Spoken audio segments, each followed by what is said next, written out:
everybody. It's Allie, and welcome to our Y&R Chat for Sunday, October 1st, 2023. Aunt Mamie, you're the secret investor? I am.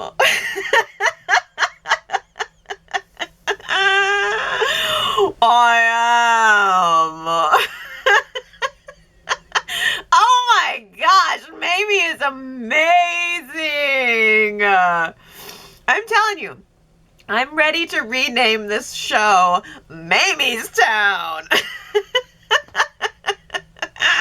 The 51st season of Young and the Restless, they changed the name to Mamie's Town. I am in. She is the best. Oh my gosh, I'm all about it. I just think Veronica Red is so talented. I could watch her for hours. I want her in every scene, every week. She gives the best faces. She has all of the best over-the-top internal reactions. Just watch her. Watch the level of drama she is giving with every reaction in every moment. She is a pro. I felt so satisfied. I don't even know when Mamie became such a diva. But she is. Oh my gosh. I guess having Jill's money gave her power, and I guess maybe having power gave her a much, much bigger personality than I ever remember her having. I think of Mamie as being kind of quiet and reserved, kind of, wise and loving, but steely.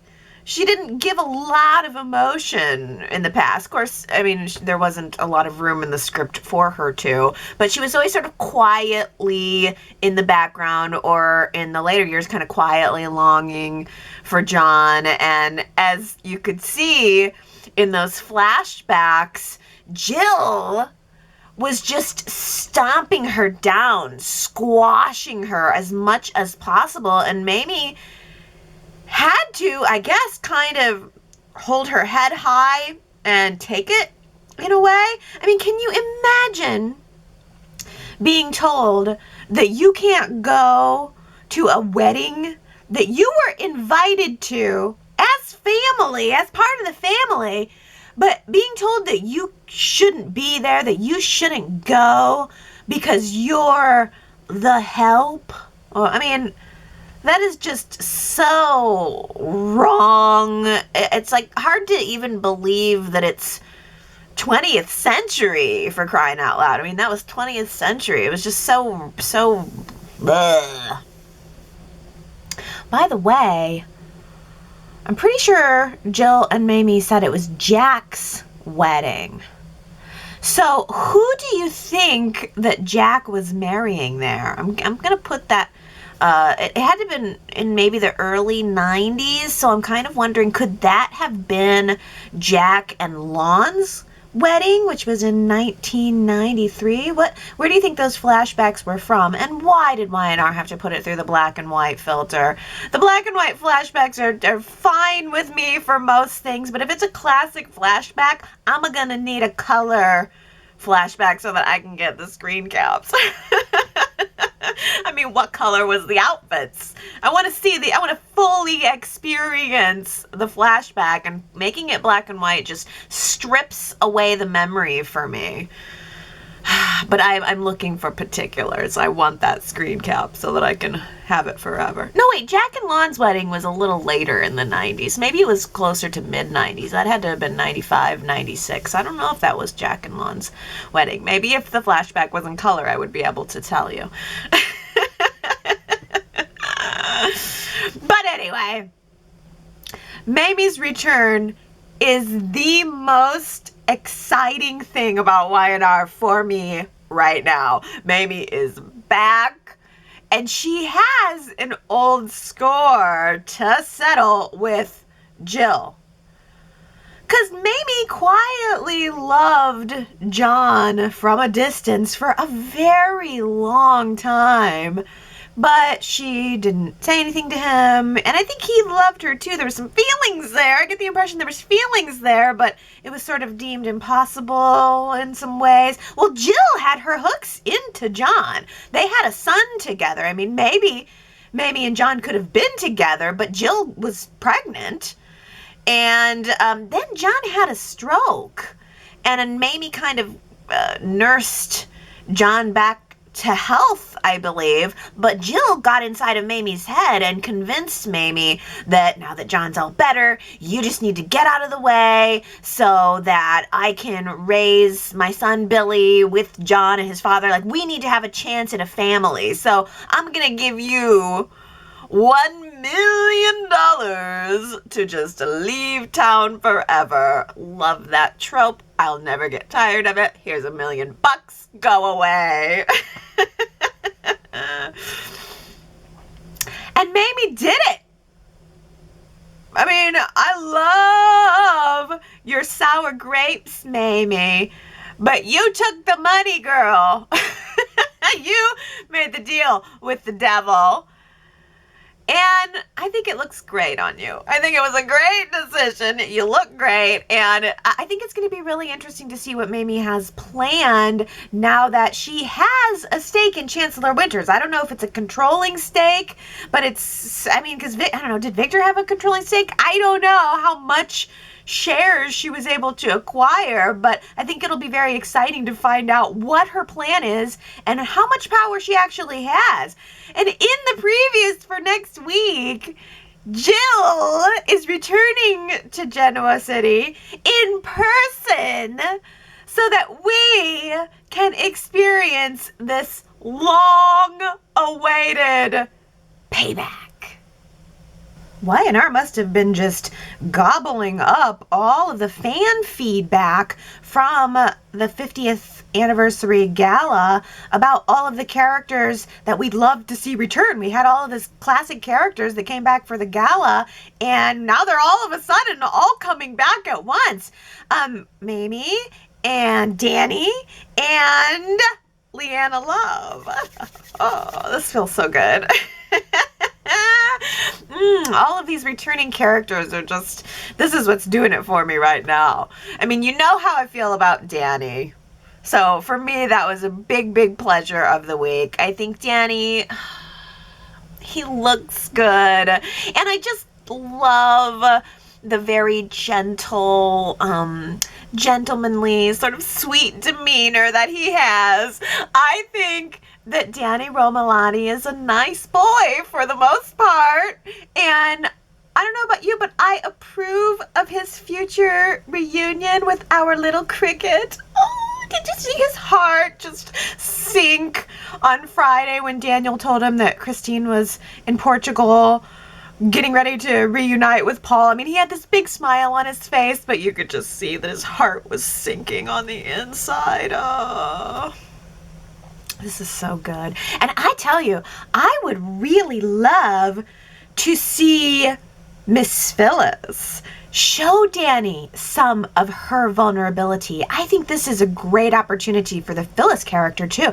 Phyllis lost her mind over Danny for years. I mean, she was a completely different person. If you weren't watching the show back then, I mean, it's hard to believe that Phyllis could have been more crazy than she is today, but she actually was.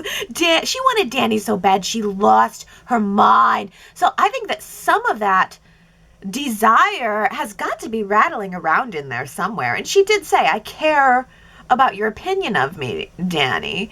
And I think it would be even more wonderful if she started to realize that she had feelings for him and maybe tried to handle it in a more mature way this time. I think a Danny, Christine, Phyllis proper triangle would be so killer right now. Maybe spend a couple of months building up that Danny and Phyllis connection. Let's see Phyllis realizing that those old feelings are bubbling to the surface, and then bring Christine back fresh off of a breakup with Paul and let the sparks fly. Because you know Christine is going to still be bitter that Phyllis got off, and is not going to believe that Phyllis has changed. And in fact, nobody really believes that Phyllis has changed, probably because she hasn't. She certainly has not. She has a secret, in fact, now, and like that's okay. Phyllis has a secret. This is a perfect thing for a triangle. The secret that she's carrying could blow up her chances with Danny. I mean, Phyllis did a dirty deed for Tucker to pay off her insurance scam debt, and you know, it was meant, I think, from her perspective, to give her a chance at a fresh start. You know, she wants to jump right to the fresh start. She doesn't want to work toward the starting line. She wants to be at the starting line, and then maybe she'll change her ways. But I think that's very poetic that Phyllis did a dirty deed trying to wipe her slate clean. Not sure it quite works that way. But the Abbotts already know. Seems like that secret isn't much of a secret. She's not really fooling anyone. It was all blown up and traced back to her. She transferred money from a Jabot account into Billy's personal account and tried to, you know, under Tucker's direction, tried to make it look like Billy was stealing money from the company. And immediately when it came up at Jabot, Jack and Diane and Billy, they all knew it. They all figured it out. And right as Phyllis was in the middle of a kind of family reunion with Daniel and Danny, Jack marched up to the table to confront her about it. I thought it was interesting that he had enough decorum to ask Danny and Daniel if he could have a moment alone with Phyllis. He didn't blow it up in front of Danny and Daniel, which I think is interesting because it also sets up the scenario where Phyllis is still keeping something from them. There's still something they can find out about her. And I loved when Danny and Daniel went upstairs to have dinner in the dining room, and Daniel says, "Hey, what do you think that was all about?" Jack seemed pretty mad. And Danny very wisely said, "Well, it's probably either about an old wound or a new wound." And yeah, maybe sometimes it's a little bit of both, a new wound on top of an old wound. I thought that was very wise of Danny and a very good line. Jack asked Phyllis to make good on what she did. He said, "You don't deny it to me. I can see it in your eyes. I know you're the one that did this. You're working with Tucker. And what I want you to do to make it right is to try to help figure out what Tucker is up to and join our side and tell me what's up." And Phyllis may try to do that, and she may try to continue to keep this secret from everybody until Leanna Love gets a hold of it. There's going to be no going back once Leanna Love gets a hold of it. Oh my goodness. Leanna Love. Leanna Love. More dreams coming true. And did you see those hair extensions? Oh, she looked like a Barbie doll. She looked like a bona fide Barbie doll. And she's got all this. She's a diva too. I need her on the show right now. I am so glad that Tucker called her to try to expose the Abbott family secret that he planted, the Abbott family problem that he created. And I just think that was such a brilliant move because, I mean, think about it. Leanna Love and Tucker McCall could burn through this town together 5 days a week. Wow, another character who's going to be returning to the mix, Nina. Yay! Nina! I read that she's going to be coming back. I don't know how long it's going to be for, but no doubt it's definitely going to be full of some good old nostalgia. Probably a reunion with Cricket and Danny. And also, to congratulate her son, the new chief of police. Finally, Chance got his promotion. I wish we could see maybe a press conference or something to announce it. Maybe all the citizens of Genoa City watching their screens with Chance getting his promotion announced. Maybe with Chance in full uniform. That'd be sexy. I'm pretty sure the chief of police would have to have an official uniform, right? He must have something official to wear that's not a plaid shirt. And jeans. That's Chance's usual attire, his usual uniform, plaid shirt, jeans. But let's see him in uniform. Surely CBS has a nice looking chief of police uniform left over from Blue Bloods or something. Chicago something or other. One of those shows, CSI something or other. There's got to be a police uniform we can borrow for one episode.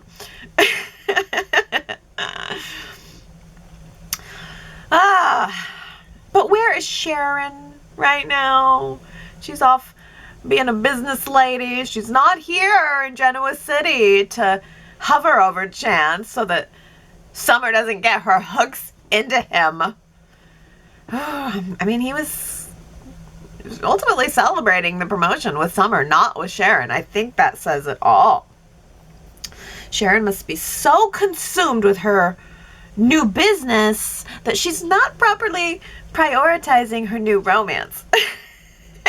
And that will be her downfall. When you have a sexy man in this town, you have got to be there to hover or someone else is going to come in and get him.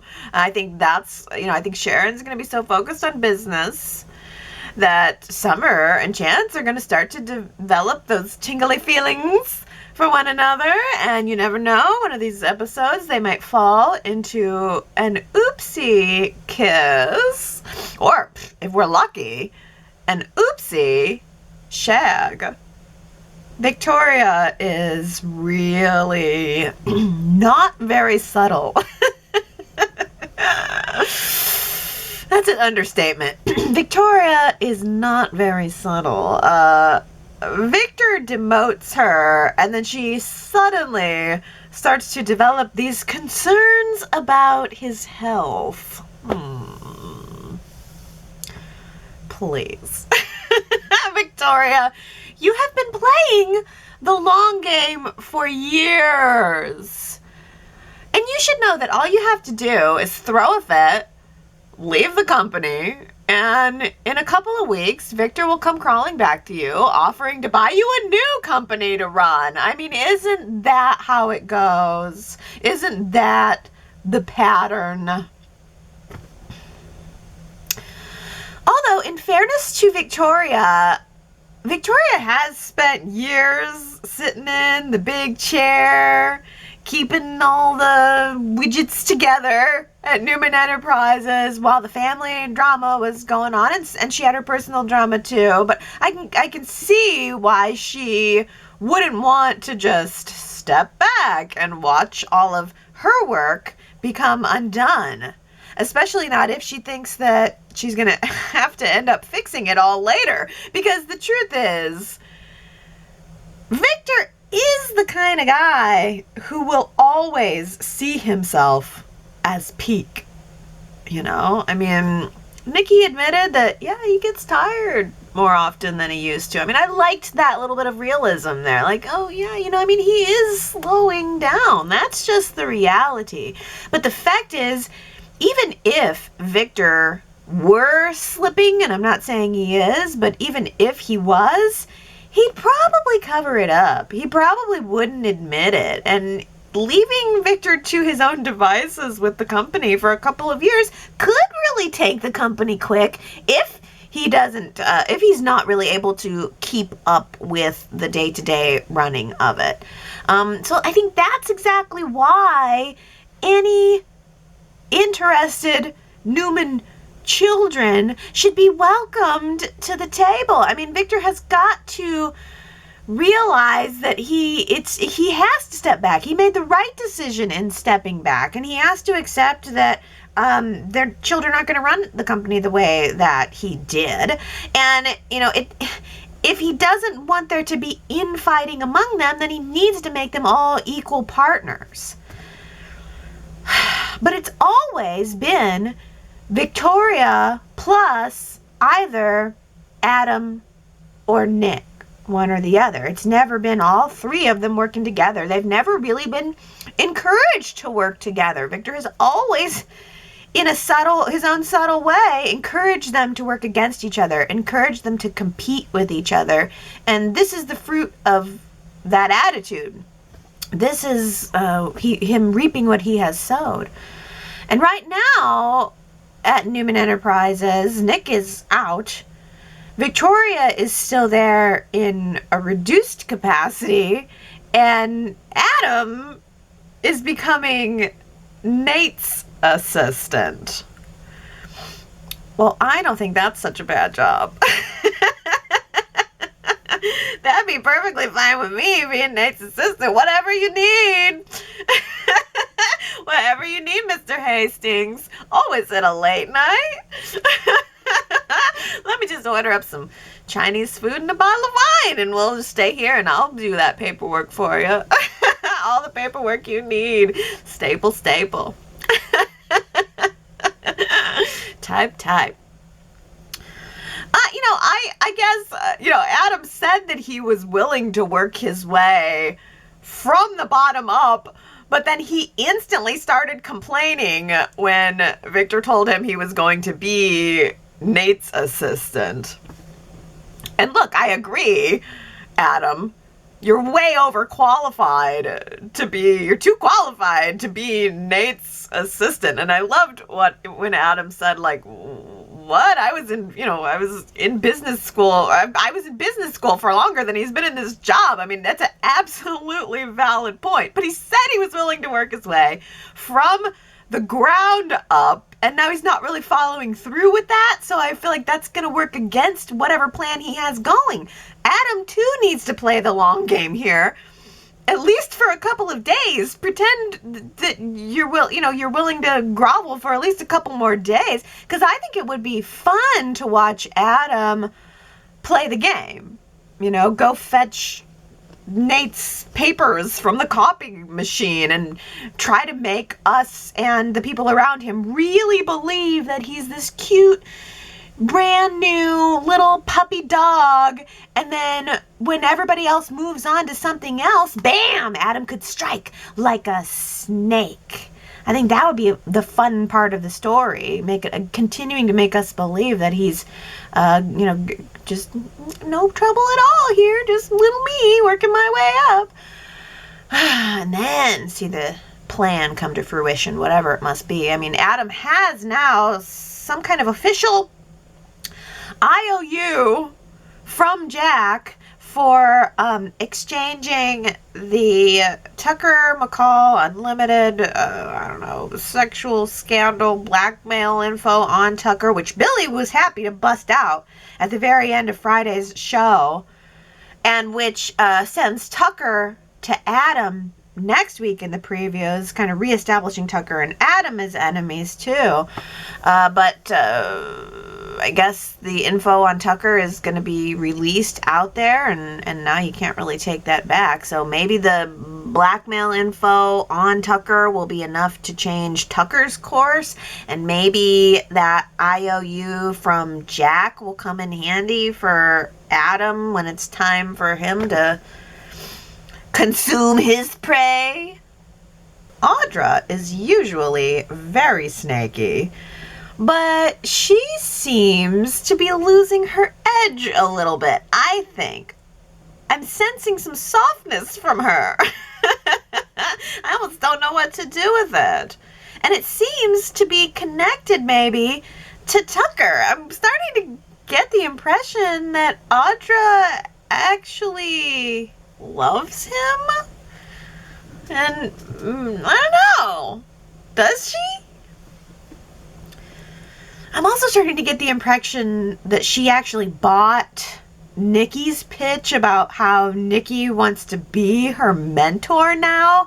No way, Audra, no. You have got to know that Nikki does not trust you. I mean, Nikki doesn't trust Audra, and I think that Nikki thinks the only way she can deal with Audra is if she can keep Audra under very tight scrutiny, very tight control. I think Nikki wants to control everything about Audra, wants to control who she sleeps with, who she's seen with, probably even wants to control what kind of shampoo she uses. And I was proud of Audra for finally standing up to Nikki and saying, I really don't like being told what to do. And Nikki very deftly turned it all around by saying, well, has it occurred to you that maybe I want to be your mentor? I like you. I want to help you. And it seems like Audra maybe bought it. That's dangerous. Especially since apparently Audra and Nikki are going to be interviewing and hiring a new assistant next week. Ooh. Watch out, Audra, because what goes around comes around, and you never know. The new girl might have her eye on your job. There's always going to be haters. Who said it? Well, I'll give you the answer. It was Billy. Billy was talking to Phyllis last week about her return to Genoa City, and she's going around saying she's the underdog and she's, having to take all of the slings and arrows of the town. And Billy was trying to be encouraging to her, saying, well, there's always going to be haters. He was being very nice to her, and then she promptly turned around and stabbed him in the back. Unless Phyllis has some other plan up her sleeve. I mean, she did not give in to Tucker immediately. She definitely did the job for him in stages, and there definitely is something set up between them that is contentious. So it's certainly possible that she already knows what Tucker's up to, or that she is going to take Jack's idea and try to find out what Tucker's up to and maybe try to make it right so that she doesn't screw over Billy, someone who was kind of trying to be nice to her, one of the only people who was really immediately accepting of her coming back to Genoa City. But yeah, always gonna be haters. That was Billy. And Henry, Sharon W., Michelle, Tanya, Dolores, Naomi, Daisy, wonderful Wendy, not Whitney, wonderful Wendy, and Brittany. I combined those. Wonderful Whitney. Wonderful Wendy and Brittany. You guys all guessed it right. Here's a new quote for you. I like this. You should be a fortune teller. I'm imagining this person with like a little hat on, maybe some like long dangly bangly earrings. You should be a fortune teller. Who said it? If you think you know, well then you should go to yrchat.com to type in your guess. And if you get it right, then I will give you your shout out during next week's Y&R Chat. And now let's see what we've got for comments. I'm going to start with Daisy because this is a comment I think that Daisy left last week, but now I'm wondering if it's going to really, really be true. Daisy says, I wonder if Audra will end up pregnant. And it turns out that Tucker is the father. But Audra tells Kyle that he's the father, and because she believes it's in her best interest to be a part of a family with an intact company. So Audra sets her sights on marrying Kyle. He's a stand-up guy and would undoubtedly want to marry her and then move her into the Abbott mansion. Of course, Audra would be a thorn in Diane's side, but Diane knows all of Audra's tricks and would likely deal with her in the shadows. This is so good, Daisy, because I really hadn't thought about the fact that, yeah, Audra probably could end up pregnant, and maybe that's part of the reason why she's starting to soften, but you are twisting it to the nth degree here by suggesting that she knows it's Tucker's baby, but she will try to make Kyle think it's his, moving into the Abbott mansion and having a little feud with Diane. I mean, Diane doesn't have a ton going on right now. She had the scene with Billy on Friday where it was still pretty icy between them, but she's certainly not the object of his fury as she was in the past. She's not really Phyllis's, object of fury, and we've been through all of that. So it might just be kind of fun to have Audra come on up into the mansion and Diane sniffing out the truth that that baby is Tucker's and not Kyle's. I love that idea. Oh, well, Kamna gives us a little poem here. Says, mirror, mirror on the wall, who's the most manipulative of them all? Why, it's Victoria Newman and her icy smile. I like this storyline. Victor looks great and is totally in control. I'm hoping he'll squash her and she'll partner up with Adam only to have him turn on her and side with Victor. Oh yes, I think it might be time to see Adam and Victoria teaming up, right? They've been rivals for too long. I just kind of almost think it would be fun to see them getting along and working together against Victor, but then in the end seeing Adam backstab her and take Victor's side would be great. Love this idea. And Jamie says, oh my, Victoria is playing with fire. If she decides to go full steam ahead with getting Victor deemed incompetent, it's going to be very difficult for me to forgive her character in the future. To do that to someone is absolutely disgusting. Yeah, especially since, we don't really know if Victoria actually believes it. I mean, if she actually believed, and we had seen some examples of Victor really showing signs of, then it would be one thing that maybe she took some steps toward. I would probably start with Nikki or seeing what could be done to maybe, not let him tank the company, but we really haven't seen any definitive signs of any sort of disease, anything like that. I mean, Victor's at this point kind of just still being Victor the way he always has been. He's trying to control, he's doing whatever he wants. Maybe he's getting more and more desperate, and that's why his moves are becoming more erratic, but I don't see anything that indicates an underlying health issue, and that's the angle that Victoria is pushing. So does she believe that? Or is she fully manipulating? I think I would probably side with you in thinking that she is trying to do some manipulating here, and it is going to be hard to forgive, especially if she's successful. It would be some good drama, though. Oh, Victoria says, I'm conflicted. I don't want Adam and Sally to get back together. Adam was dishonest with Sally about why he was breaking up with her. Even though he said he was doing it for Sally's own good, it was self-serving. Now he's ready to give it another chance. And I also want them to get back together. Because if they're back together, then Adam won't spend so much time begging her for another chance. Oh, Victoria, you and me both. Because first of all, yeah, I like that you are taking it all the way back. Adam was the one that broke up with her. And I think he had some kind of misguided idea that he was doing it for her. But that didn't fly, and it ended up costing him something that he loves, someone that he loves very dearly.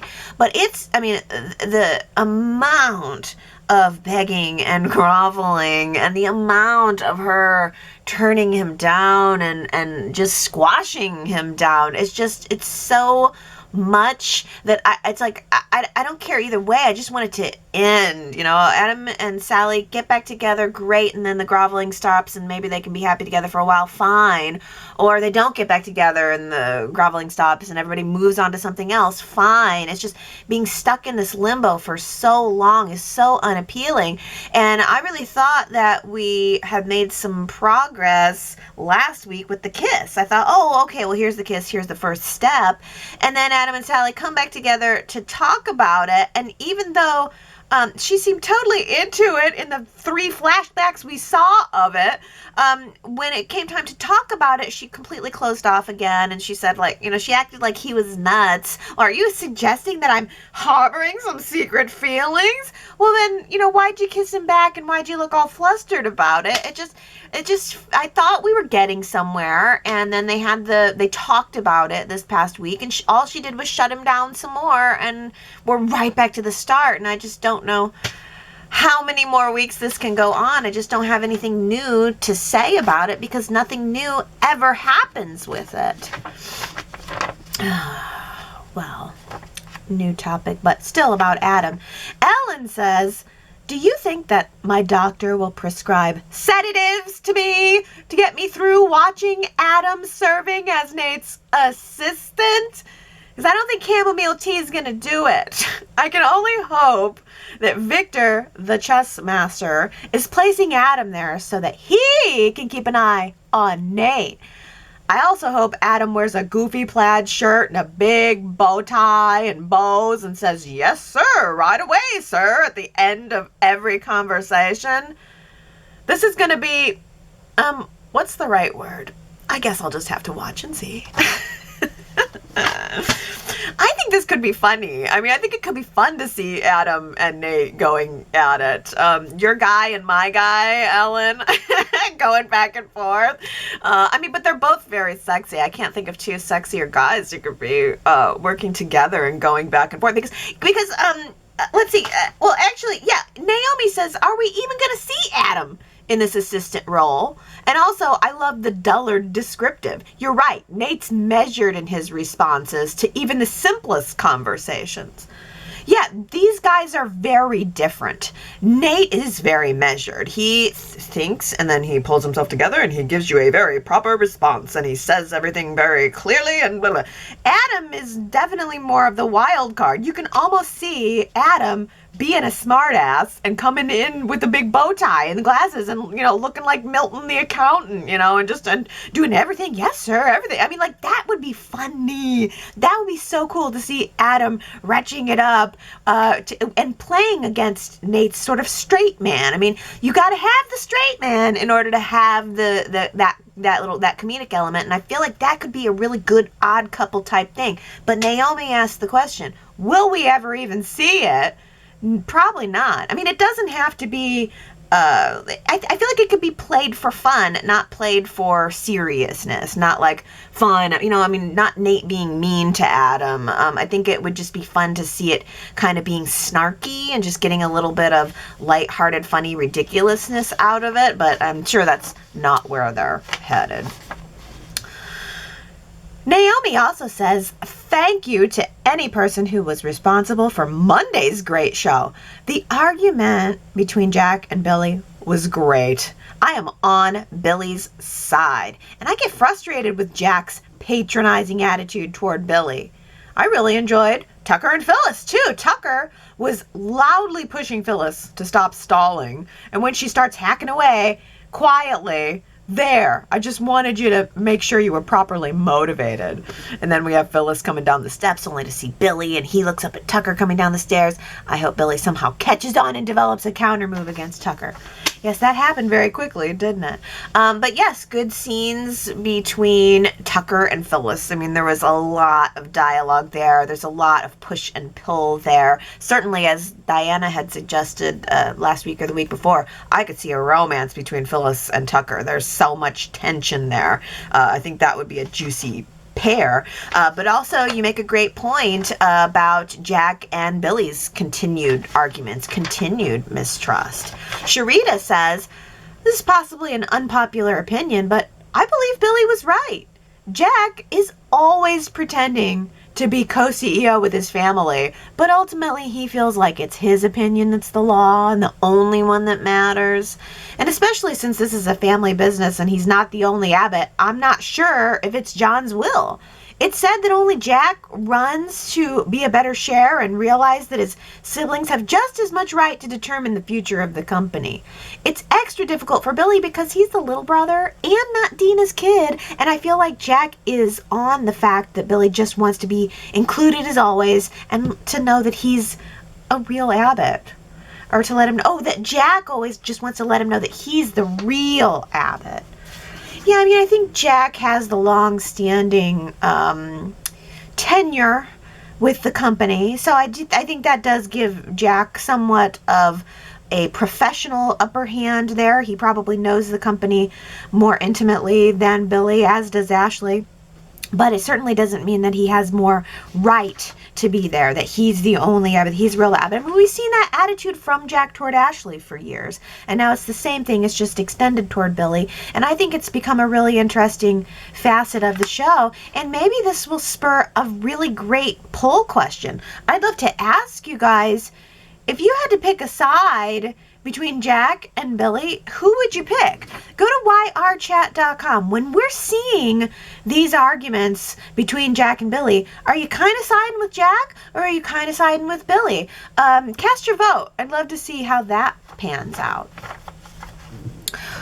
Oh, next topic. Connie says, Lily and Jill are shocked that an investor has bought control of the company that they were planning on taking public when Victor came on board. Am I the only one that thought Devon missed his I told you so moment? Apparently, his business savvy is being underestimated because he predicted this outcome from the beginning. Connie, I would not have caught that. That is fantastic. Devon fought against the IPO for exactly this reason, so they wouldn't have to deal with mystery investors. Now here they are, and Devon didn't even get his I told you so moment. Diana says, when Lily was talking about her grandmother, Lily Bell Barber, I thought, it brought back the memory of her character and how disturbing I found her to be. Y&R did a perfect casting with this character, as her face really suits the part. There is something sinister looking about the actress that goes with the character, and I still remember when Lily Bell caused problems for Olivia and Nathan. I found her to be spooky in a way. I just read on Wikipedia that her character had clinical depression, and this is what caused her to act that way. It's always interesting when we bring back classic characters such as Mamie and her sister, and that reminds us of the history of this show.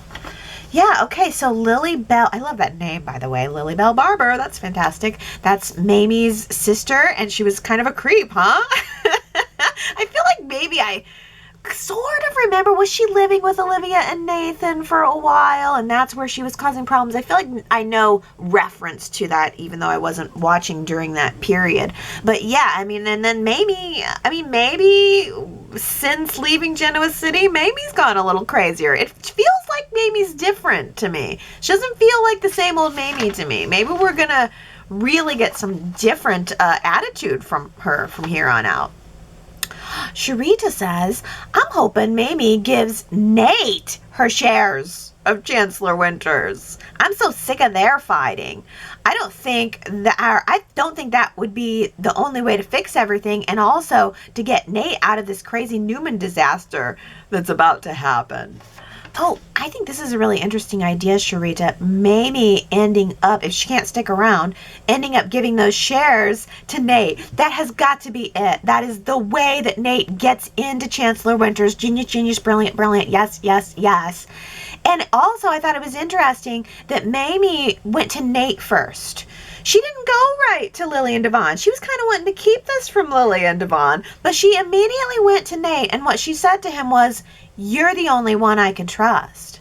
Why is that? Why is Nate the only one that Mamie feels she can trust? Why does Mamie feel she can trust Nate above Lily and Devon? And I think you're really just putting the icing on the cake here with the prediction that Nate will end up inheriting those shares one way or another.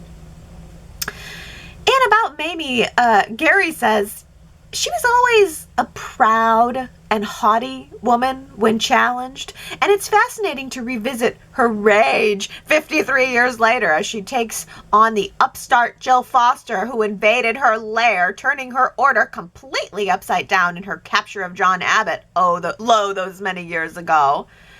As she had passively dreamed of having him one day for herself. Two titans, now of different social class, do battle. And thank you, Allie of Y&R Chat, for making me realize that I am also into this story. Vintage fireworks reignite. Only one may be left standing, and I hope it isn't Jill. Yeah. I mean, I think I'm totally ready for this. Mamie, it was always, like you said, I like your idea. She was proud and haughty, and she had the Habit house in order. She raised the kids, and then Jill comes in with all her hair and her shoulder pads and upends everything, and Mamie didn't like it. I mean, yeah, it's totally understandable. Mamie was kind of the wife in a way, and then Jill comes in with all her Jillness and Jill attitude, and now it is a new world, an all new world, and maybe Mamie has found herself in a place where she realizes what had happened to her. She has a totally different perspective on it, and now she has the guts to go after Jill with everything that she's got. Like, this is her final epic battle that she wants to make right while she is still here in this world. I think this has all the makings of great drama, of great TV for the next several months. Mamie, please stay. Oh, last week I asked you guys about these flashbacks, these black and white flashbacks. My goodness, there was a bunch more of them this week too. But 56% of you voted that you feel the fancy new flashbacks are a miss, you're not liking them. But honestly, I think 44% saying that it's a hit and you like the flashbacks is pretty good for flashbacks. I think the majority of people would probably rather see new content. So the fact that almost half of you are okay with them probably bodes very well for it. And the majority of people who said they didn't like the flashbacks, it seems like the most common content was, okay, it's a little much. We don't need to see flashbacks to yesterday. We don't need to see flashbacks necessarily from last week, and we don't need to see the same flashback from two different characters' perspectives. But overall, it seems like people appreciate the artistic quality of them, and I agree with that. But again, I have to say, if we get vintage flashbacks, don't make them black and white, Y&R. I cannot stress that to you enough. Those need to be color flashbacks aired in the condition that they were aired in originally. That is where I draw the line.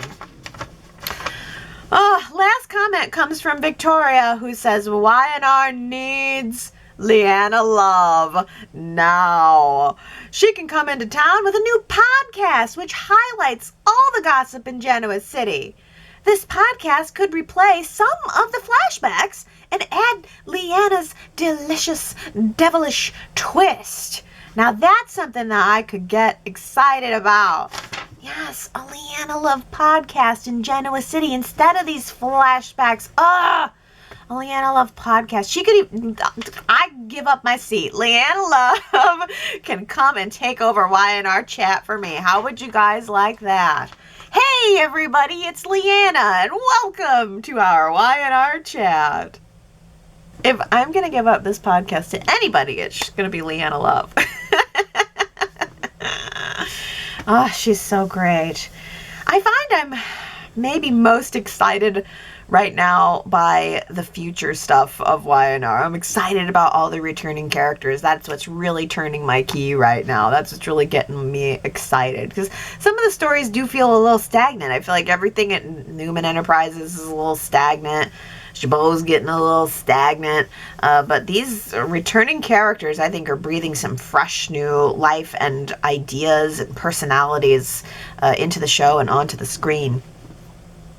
Let me know what you guys think about all that. Go to yrchat.com this week to leave your comments, read the comments. There's all kinds of stuff there that you can do and see. And then come back next Sunday. We will chat again about our fair Genoa City. I love you guys, and I hope that you all have a really wonderful week.